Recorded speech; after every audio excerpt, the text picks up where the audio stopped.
In this video, we will show you how to install your watch strap. Slide your spring bars into the hole on the ends of both watch strap pieces.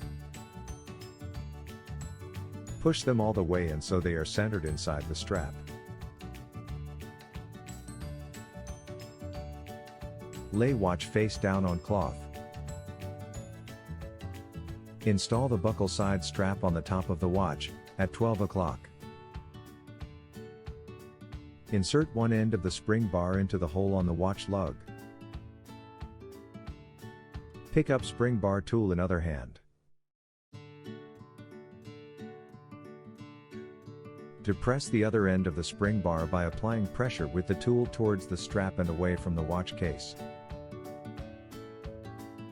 Slide spring bar inside the hole in the watch lug.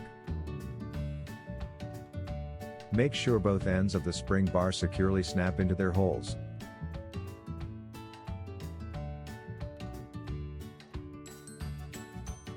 Repeat all the steps to install the point side strap, which goes on the bottom of the watch, at 6 o'clock.